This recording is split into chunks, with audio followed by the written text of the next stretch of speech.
Hey, God of mercy. My people, Nigeria with the lies are 5 and 6. After all the lies, after all the propaganda, here is the truth. Here is the truth. Come and hear the truth. They have been lying to Nigeria that what the American did by targeting the terrorists was lies, that they targeted nothing, that all the terrorists that they claim to target, they are nothing. But today, my people, they cannot hide the truth again. Everything have been confirmed. Come and hear it. Come and hear the number that was unalive. Come and hear the thousands of people that were discovered in that particular area. When we told you that Sokoto was the place that they are harboring all these terrorists, that is where their caliphate reside. My people, the truth cannot be hidden anymore. Wonder shall never end. I can never believe, say, this Nigeria don't have channel that can say truth for once. My people, come and hear the truth. The evidence is overwhelming. I can't believe this. America is not yet done in Nigeria. There are a lot of more to come. Nigeria is without doubt one of the deadliest places on earth for Christians. And finally, a leader with the kahunas to call it out for what it is, Mr. Trump again, is actually taking some actions against the Muslim extremists who are killing Christians. Whilst the mainstream media has tried really, really hard over the last few days to have you believe that this is nonsense, the facts are very clear. We are talking Boko Haram, Islamic State and Fulani militants who are killing Christians in Nigeria and other parts of Africa. They are rampaging their way through Christian communities, massacring men, women, babies and using plenty of sexual violence along the way. They're using suicide bombs, kidnapping, and they do target Muslims if they get in the way, but their main target are Christians. Open Doors, an interest society who look at this in great detail, report that Nigeria is the global epicenter for Christian attacks. There have been over 7,000 Christians killed in the first half of 2005, the number still being collated for the second half, and since 2009 at least 100,000, probably more. There have indeed been 60,000 Muslims killed in that same time period. The situation remains dire for many Christians in Nigeria, and they are calling for better protection. But the worry once again is that the West is bending over backwards to not call a spade, all in the name of cultural sensitivity. You know, that one that has allowed Asian grooming gangs to exist in this country to this very day. The fact that these groups also kill Muslims along the way is tragic again. But it should be the warning to the West that when these groups have finished with the Christians and the Jews, they are coming for you and I, because anyone that doesn't fit their very small definition of what is godly will be dispensed with. So stand up, I say, to our cowardly politicians, call this out for what it is and act, because we need it now. The West is under attack.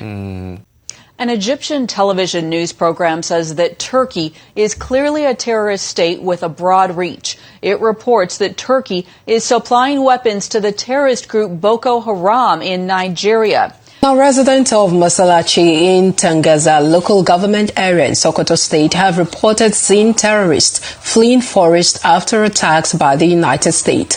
The Nigerian government and the United States had struck several forests, including Kawuri, Kamdam and Malgam, where the Lakura terrorists are based. Reports say several of the terrorists were killed and their properties destroyed. Arise News chief correspondent Ferdinand Duroa is in Masalachi to give us update. Thank you for joining us, Ferdinand. Bring us up to speed on what's going on right there. All right, thank you so much. And yes, it is the sojourner to ensure that we get exactly the details of what happened on Christmas Day. In the last 48 hours, we have been going around Sokoto State, particularly to places where we did feel the effect. And yes, we went to Jabo in Tambawa local government area, and today we are in Tangasa, where we can confirm to you that is indeed the hub of Lakurawa activities here in Sokoto State. Now we are talking about where the attacks were indeed meant to hit, and we can confirm that yes, the locations were struck. Now we've spoken to some of the villagers, and also some of the traders, because this is a route. After here, from this point, you cross over, and then it leads on to Niger Republic, well then leads on to Ghana, leads on to Burkina Faso, leads on to Mali. And from exactly what they've told us, well, they've told us exactly how much travelers from the Sahel, well, you want to call them travelers, or how much migrants from the Sahel have indeed been a destruction to the community, where there's so much fear in the air, so much fear in the air. But then from what they've told us, well, they can confirm that yes, clearance activities are taking place just behind us in some of the forest. Well, they mentioned the Kawuri forest, and then also they mentioned the is it Malgam forest, where the actions place, talking about the strikes. And then also some gentlemen told us about the movements of terrorists. Now, they actually described how they had moved from one part of the forest, where they call the north, to, of course, another place. So that's the situation. Well, I'm not alone. I've made this journey with our correspondent, who indeed is on ground here in Sokoto State with me. Nasiru, please join me, and let's indeed take a look at this situation. Thank you, Frederick.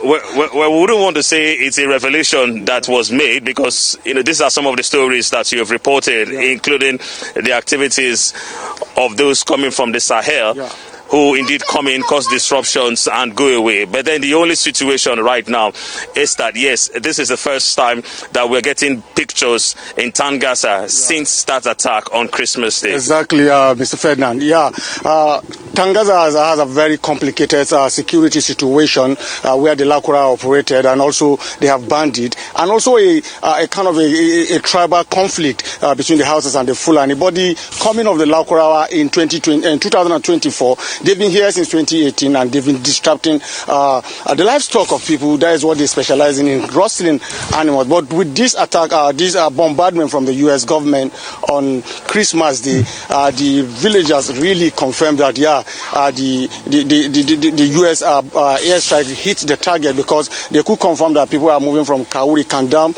Malgam, where the Lakura have their base, and even are very, very comfortable digging a borehole and even a well to make it a permanent camp. That particular place has been hit by this attack. Just to interrupt you, well, I think that's one of the revelations from this. We're talking about how much development they say have taken place in some of these settlements in the forest. They talk about boreholes being built. Exactly. They talk about wells being dug by terrorists. And then who indeed come out to cause commotion, cause problems, make it difficult for the people to indeed, have a normal lifestyle, rear cattle, steal, kidnap, and of course go away. Exactly. They waited until your farm produce are ready for harvest, and they start coming. Either they kidnap and to ask you to sell your farm produce. And in most instances, this farm produce, you have to pay levy to harvest. And after you pay levy, they also come for you. They kidnap the breadwinners in the home, and they know you cannot allow your father or your breadwinners to be with them. You have to pay. So the community here have suffered a lot. I could tell you history of what has been happening. I could remember in 2020, the DPO of Tangasa was killed right inside the police divisional headquarters. 6 other police officers were killed also. And in 2021, to just paint the tribal conflict perspective of it, 6 Fulani persons officially reported were killed. But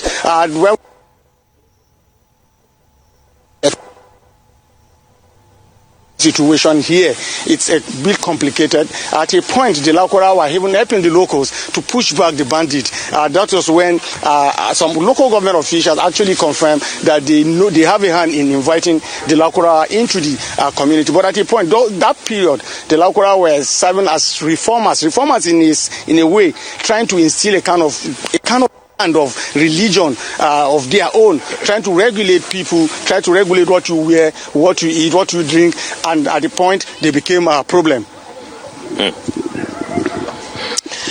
Well, some of the historical perspectives to it, but then the news is that, yes, before now, there have been worries, there have been discussions, and then about trying to get that confirmation concerning the attack, but we can indeed confirm to you precise attacks on some of those locations, and of course, it did cause plenty of havoc. Very good. Ferdinand and Nasser, I've got a question for you. It's one thing to have these strikes, but there's a need to consolidate on, whatever achievements you may have gained here. Okay, the reports we're getting that you're just giving us is that some of these terrorists are leaving some of these localities, as it were. Do we have a plan, a sort of plan with the Nigerian troops, perhaps moving in and consolidate their hold on those regions that has been, unquote, maybe liberated, and at least have a military presence there on ground? It's not just to have these strikes and then leave the place the way it is, and, they come back again. So are you hearing any word on that? Definitely. For, about, I think 2 days ago, the Defense Headquarters did put out a statement talking about, some kind of clearance operations. And then also, personally, I have reached out, spoken to a couple of them. And yes, I did get the same information. Now, for some reasons, we were giving some advice, about moving further, though we've been able to get some very interesting pictures. But the truth is, there is need for consolidation, and that's because lots of people are beginning to talk about what might happen after now.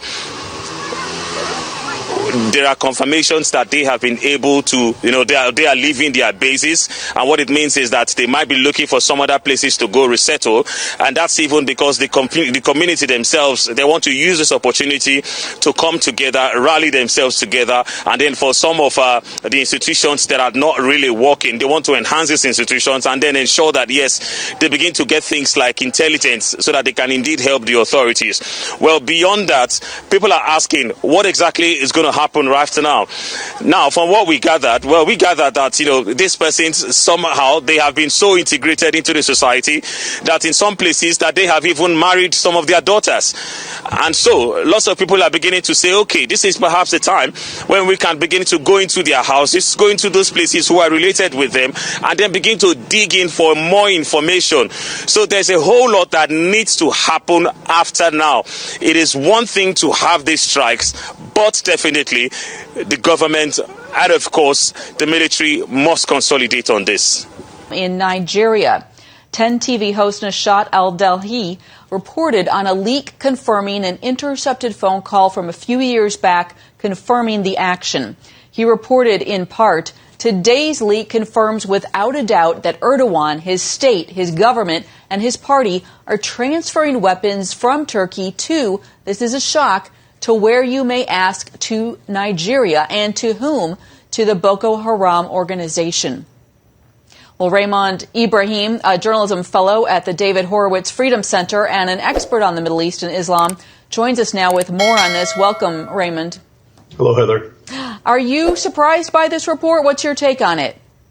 No, I'm not surprised. And my take on it is that the actual tape that was made that you referenced and you quoted was made apparently in 2014 or 15.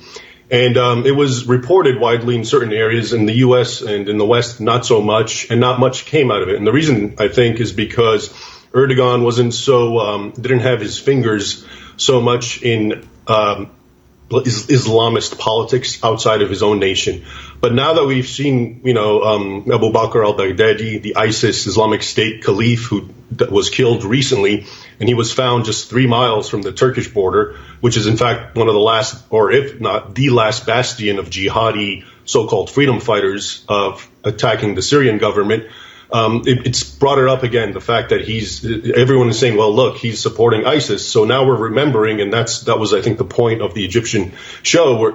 We're bringing back to see that there's some continuity here. It's not just right next door to Syria, to Turkey, meaning Syria. He's involved with some of the absolute worst Islamic terror groups. Remember, Boko Haram, which its name loosely means Western education is forbidden, haram. was basically doing what ISIS is notorious for years before ISIS. So the whole, head chopping, crucifying, massacres, enslaving women and children, burning people alive. Boko Haram was doing that. And one of the things that international observers have been noticing, especially increasingly, is that their armaments, their weapons, are very sophisticated. And it's even spilled into the Fulani tribesmen in Nigeria and in other parts in Africa. For example, I'm sure you know, Burkina Faso, also in Western Africa, attacks on Christians have become horrific. Just in the last few months, there have been so many killed, and always in the context of checking out if they're wearing crosses, if they can say the Islamic Creed or not, and then being butchered and so forth. And those tribesmen, the Fulani, who are essentially living almost on a primitive scale, appear with very advanced weaponry. Well, that's really interesting, which would kind of seem to perhaps give more weight to this idea that perhaps Turkey is collaborating with Boko Haram. What would the benefit be to Turkey of collaborating with Boko Haram? Well, there's several theories. One is Erdogan basically is an ardent Islamist, and he is supporting and behind any Islamist movement in any country. He's the Muslim Brotherhood in Egypt. He was allied with Qatar of Al Jazeera as his ally. And so you can see him, he's trying to help develop these Islamist groups so they can overthrow more secular states. Though, in fact, in Nigeria, an aside that I think is important, the president himself, Muhammad Buhari, of Nigeria, who's Muslim, Nigeria is half Christian, half Muslim, has been accused himself of being behind the so-called genocide, which a lot of international groups have called what's happening to Christians in Nigeria, that he himself is complicit in this armament. So he could very well be an ally of Erdogan and so forth, and it's just some sort of Islamist overall coalition globally. I want to ask you, the President Trump, of course, met with the President of Turkey yesterday. Do you think he's aware of these kind of ties to terrorism? And what are your thoughts on that meeting yesterday? Well, in general, I think, what he's aware of is really hard to tell. But I think the meeting in general, Trump and presidents won't necessarily bring up all these things, obviously. So when he met, for example, in Saudi Arabia with the king and so forth, he doesn't really mention human rights abuses and so forth for whatever strategic tactical reasons. So it's really hard to predict, but I think he needs to be aware because Erdogan's he's got his fingerprints everywhere now. It's not just Syria, which is very obvious, but now there's older evidence of him involved in Nigeria and also in Turkey itself, the Christian population, the minority there. And remember, Turkey was originally entirely Christian. It was Anatolia. It was actually where St. Paul wrote all his epistles to. They're really being treated badly and discriminated against, and a lot of hate preaching in Turkey is increasingly against Christians and Jews. Definitely Turkey's going down the wrong path with Erdogan, though many Turks themselves remain committed to the Ataturk ideal of secularism. Well, we are out of time, but Raymond Ibrahim, thank you for your time and your insights here. Thanks. Now that you have watched it and you confirmed it, you see, that is why you keep telling that Nigeria can do anything possible to make sure that they cover the evil of the Fulanese. Now today, they cannot hide it anymore. The truth is everywhere. What do you have to say about this?